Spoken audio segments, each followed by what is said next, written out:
MJ Update in Bremen. Ich war auf der Bühne und ich war Support Act für die Jacksons. Und was es damit auf sich hat, das erzähle ich euch heute.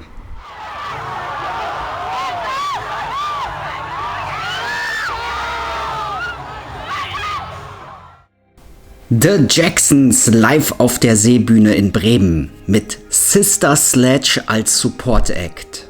Doch bevor es zur Seebühne ging, schaute ich mich zusammen mit Chris und Janni vom Jackson Mania Podcast noch in Bremen um.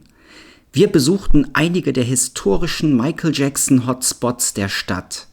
Das Parkhotel, in dem Michael Jackson während der History Tour übernachtete, das Rathaus mit dem Bremer Stadtmusikanten. Janni berührte hier das linke Hinterbein des Hundes der Statue, genau dort, wo sich damals auch Michael Jackson festhielt, um auf dem wackeligen Gerüst das Gleichgewicht zu halten. Weiter ging es zum Balkon, von dem aus Michael damals tausenden Fans „Wie geht es euch?" und „Ich liebe euch" auf Deutsch zurief. Michael genoss die Begeisterung der Fans, winkte ihnen zu und machte gleichzeitig Werbung für seine Tour, um noch Restkarten zu verkaufen. Von der Innenstadt ging es anschließend Richtung Seebühne, ein Open-Air-Gelände mit Platz für rund 4000 Zuschauer. Das heutige Konzert der Jacksons war ausverkauft. Am Merchandise-Stand konnte man noch Meet-and-Greet-Tickets für $175 kaufen, was ich allerdings nicht gemacht habe. Außerdem gab es T-Shirts und eine von den Jacksons signierte Jacke für 650 €. Katharina Schwerk eröffnete als erster Support-Act den Abend. Sie sang am Piano eine sehr emotionale Tribute-Version von Total Eclipse of the Heart für die kürzlich verstorbene Bonnie Tyler.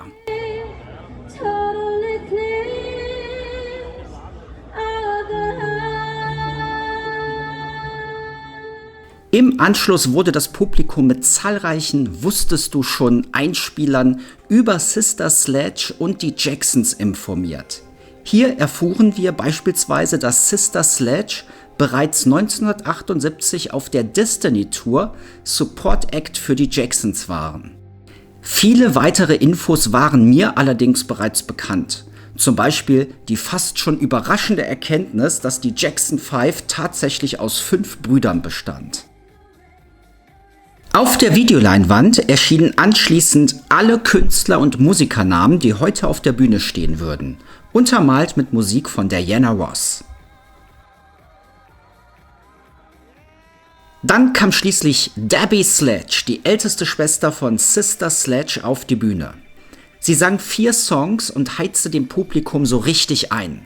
Lost in Music, He's the Greatest Dancer und natürlich der Überhit We Are Family. Unterstützt wurde sie dabei von den Background-Sängerinnen der Jan Delay Disco No. 1 Band. Und ich stand mit Sister Sledge, mit Debbie Sledge, einer der Schwestern, die diesen Hit gesungen haben, We Are Family, auf der Bühne. Ich habe mir gedacht, wenn nicht jetzt, wann dann, springe ich auf die Bühne und ja. Und da war ich auf einmal auf der Bühne, zusammen mit Sister Sledge und ein paar anderen Fans, die sie freudig auf die Bühne geholt hat. Das hat super Spaß gemacht. Und so fand ich mich plötzlich selbst auf der Bühne wieder. Hier rief Jenny vom Malibu Michael Jackson Fanclub: Harry, ich will ein Kind von dir! Debbie bat um Unterstützung und ich gab mir einen Ruck. Wenige Sekunden später stand ich tatsächlich vor rund 4000 Zuschauern gemeinsam mit Debbie Sledge auf der Bühne. Ich hatte den Spaß meines Lebens. Neben mir stand MJ-Fan Jule, die ich schon von anderen Events kannte. Und ein Junge legte einen Moonwalk aufs Parkett. Mega. Zusammen feierten wir diesen besonderen Moment. Ich lasse das einfach noch mal einen Moment auf euch wirken.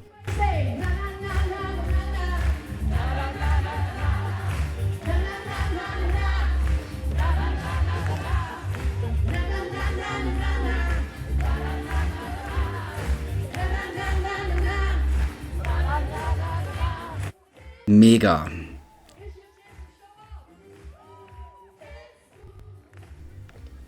Noch eine kleine Drehung, ein bisschen tanzen. Mega. Debbie Sledge war wirklich unglaublich sympathisch und es hat mir extrem viel Spaß gemacht.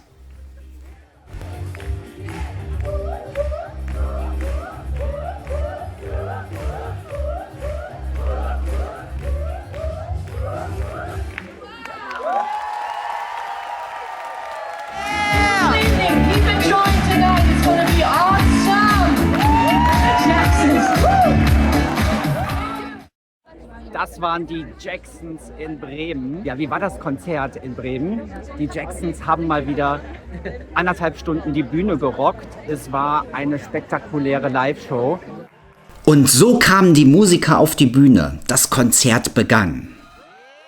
Begleitet von Videoeinspielern zur Geschichte der Jackson 5, einschließlich Michael Jackson, startete der Abend mit lauten "Can you feel it?" Rufen vom Band. Dann betraten schließlich Marlon und Jackie Jackson die Bühne.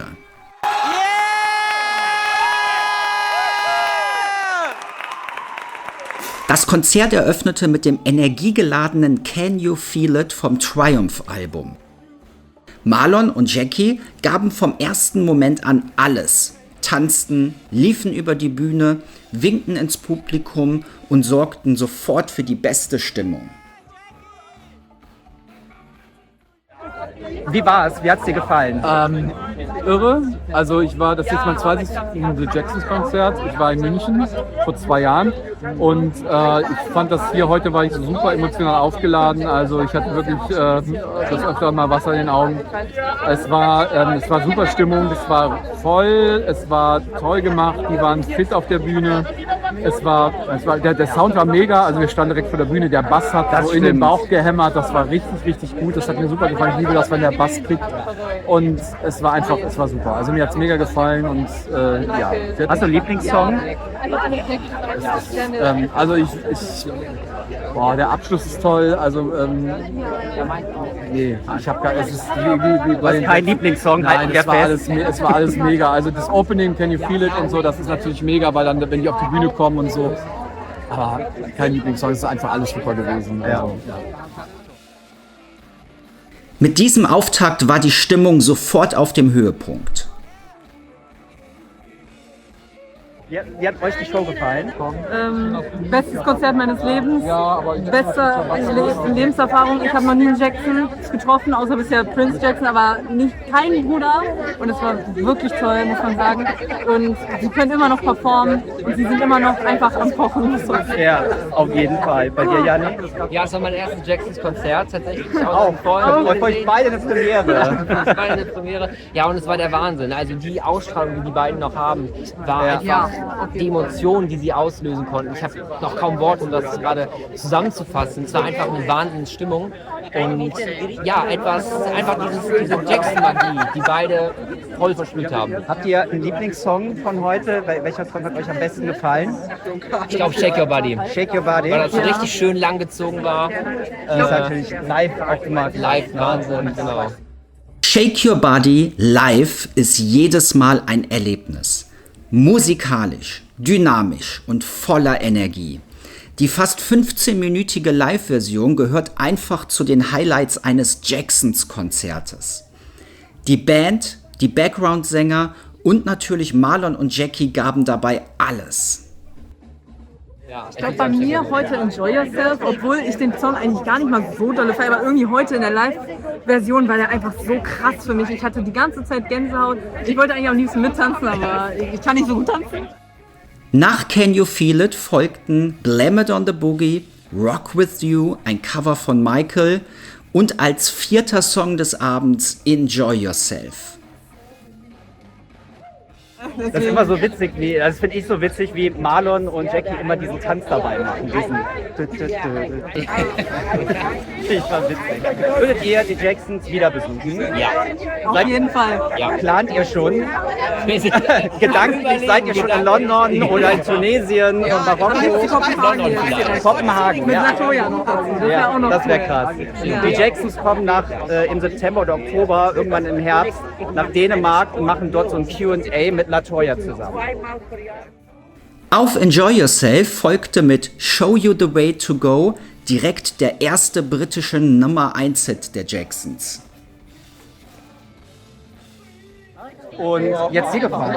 Ich fand es sehr cool. Also ich fand es ein sehr, sehr schönes Konzert und die haben gut Stimmung gemacht, finde ich, oder? Also Ich fand auch die Seebühne, die war ja total ausverkauft. Ich weiß nicht, wie viele Leute hier waren, 6.000, 7.000, 8.000, keine Ahnung. Schätzungsweise, ja. Also es war sehr eine schöne Stimmung. Die Leute standen ab Sekunde 1. Ja. Standen die Leute. Das spricht ja für das Konzert. Ja. Und also die haben geile Hits gespielt. Klar, das eine oder andere fehlte, aber es wird immer, ne? Also Ja. so seine eigenen Favoriten. Aber insgesamt eine gute Mischung aus ganz alten Songs. Die Medleys von den Jackson 5 fand ich cool. Und natürlich aber auch viele meiner Lieblinge waren dabei auf jeden Fall. Ja.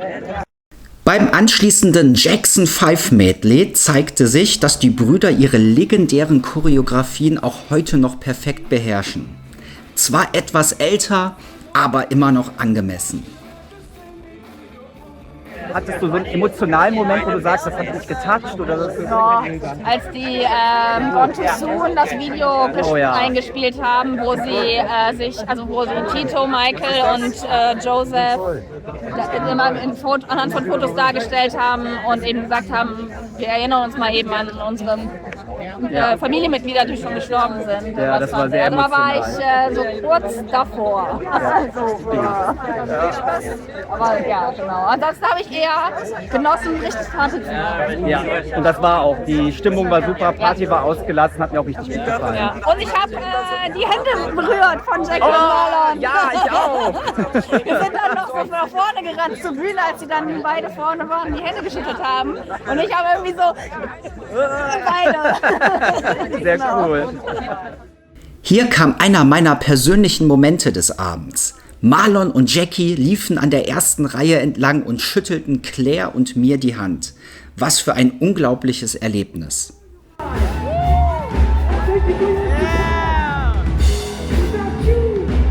Das war ein cooles Konzert. Super, danke. Zum Jackson 5 Medley gehörten I Want You Back, ABC, The Love You Save, Dancing Machine, Never Can Say Goodbye und natürlich I'll Be There.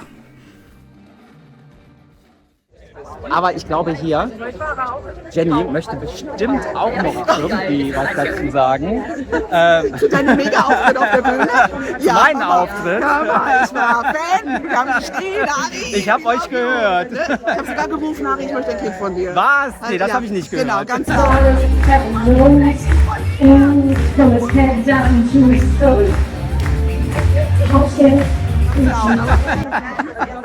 Ich hab's gefeiert. Wie hat dir die Show insgesamt gefallen? Mega, Ja. mega. Ich bin wieder on Cloud 7 und immer wenn ich die Jackson sehe, bin ich einfach happy. Und die machen einfach, die haben eine Lebensfreude, die strahlen.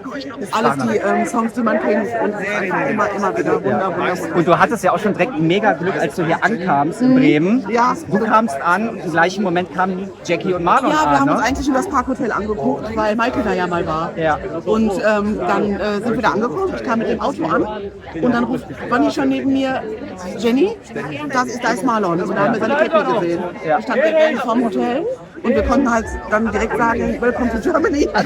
War doch nur wir zwei, wirklich nur wir zwei. Und dann hat Jackies Frau das Gruppenfoto von uns gemacht, noch auf die Schnelle. Weil die beiden, also Jackie und Marlon gingen dann schon Richtung Hoteleingang. Und dann habe ich die Frau gefragt, ob ein kleines Foto möglich wäre.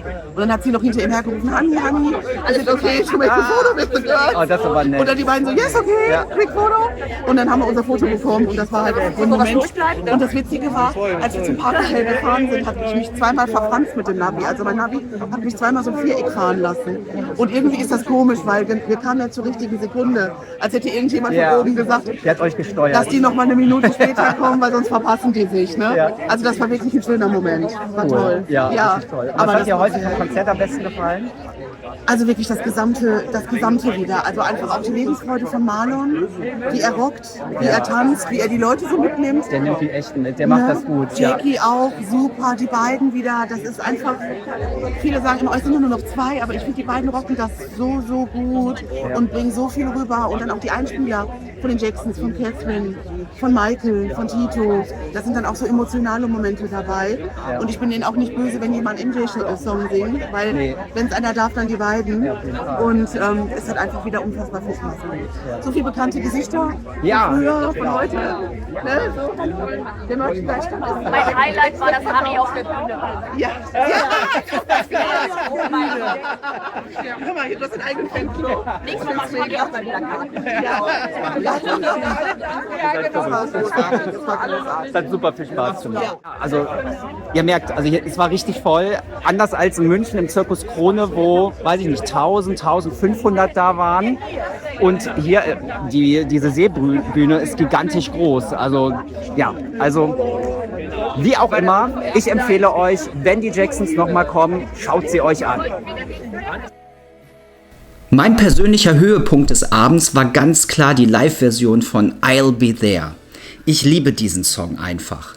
2024 wurde er noch von Titos Sohn Terrell Jackson gesungen. In diesem Jahr übernahm Hayden den Gesang, der bereits seit 2016 zur festen Live-Besetzung der Jacksons gehört und zuvor unter anderem bei Thriller Live auf der Bühne stand, dem Musical.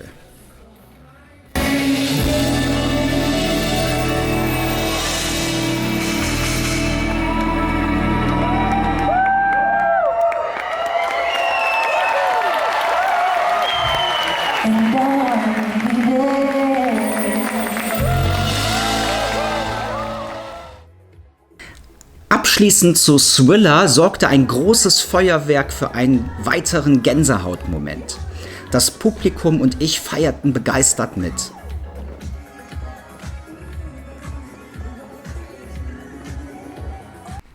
MJ Update in Bremen. Hier hinter mir ist das Parkhotel. Hier war nicht nur 1997 auf der History Tour Michael Jackson. Hier waren auch rund um die Jacksons, das Konzert, das gestern auf der Seebühne stattfand, auch Marlon und Jackie Jackson untergebracht. Wir waren gestern Abend hier, haben noch versucht, die Jacksons, also Marlon und Jackie, hier im Hotel zu sehen. Ja, hat das geklappt? Ja, es hat geklappt. Sie sind nämlich einmal aus der Tiefgarage an mir vorbeigezogen und ich konnte so die beiden Brüder einmal nochmal nach dem Konzert kurz sehen. Ja, die waren nicht so in der Laune, hier nochmal richtig Autogramme zu geben oder Fotos mit sich machen zu lassen.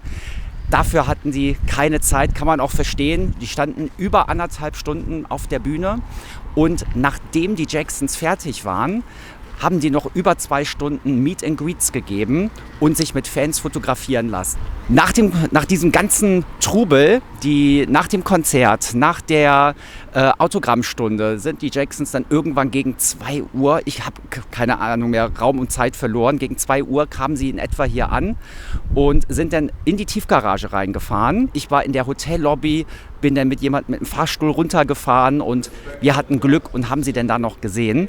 Und später kamen dann auch noch andere Fans dazu. Und ja, so haben wir sie einfach reinziehen lassen. Wir haben noch gerufen, gute Nacht, macht's gut. Und so sind wir einfach, so konnten wir auf jeden Fall den beiden nochmal gute Nacht sagen und sagen, dass das eine tolle Show war.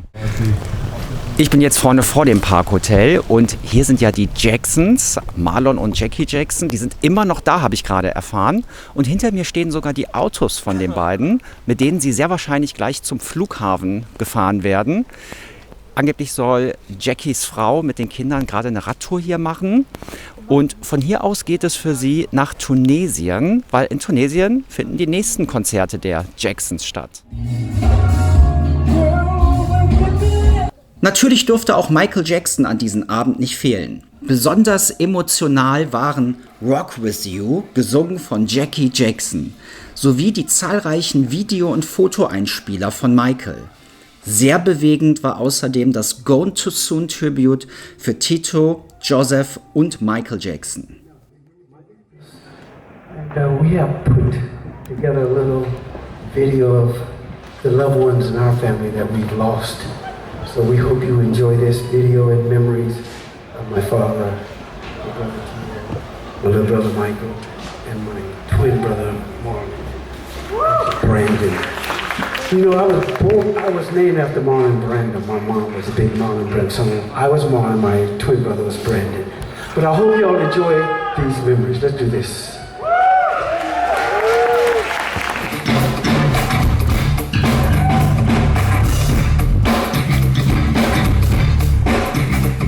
Direkt im Anschluss nach diesem Tribute folgte Can't Let Her Get Away vom Dangerous Album, kombiniert mit weiteren musikalischen Elementen aus diesem Album. Ein echtes Highlight für alle Michael Jackson-Fans. Nach Shake Your Body, den offiziellen letzten Song des Abends, ließen sich die Jacksons natürlich noch einmal zurück auf die Bühne bitten. Als Zugabe spielten sie den Michael Jackson-Klassiker Wanna Be Starting Something und sorgten damit für den perfekten Abschluss.